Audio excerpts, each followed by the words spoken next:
mai rơi và đi quăng nghe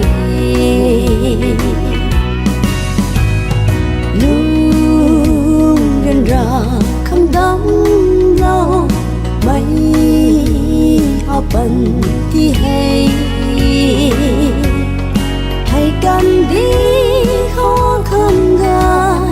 mấy ở đâu mà ở ra buồn nắng khó rằm mà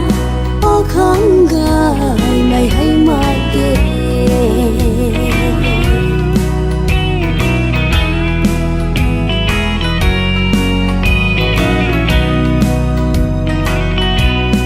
ta lâu quý bom cả thuyền anh la lung lát ai rơi ra lâu ni bùi bom mà ai rơi có không mấy quay hay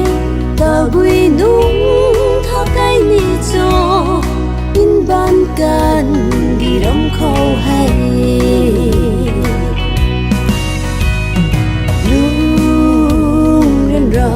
không đắm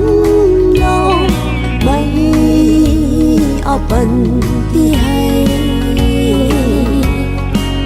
cần đi khó khăn ga mấy ở đâu mà ở ra buồn nắng khó rằm mà ở khăn ga mày hay mà kể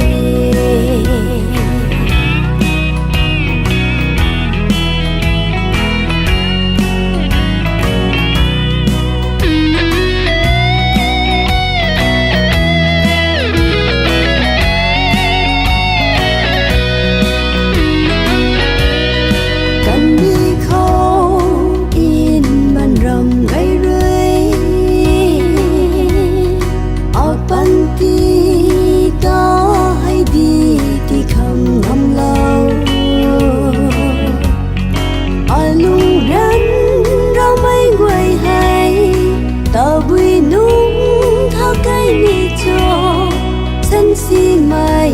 ở ban ti hay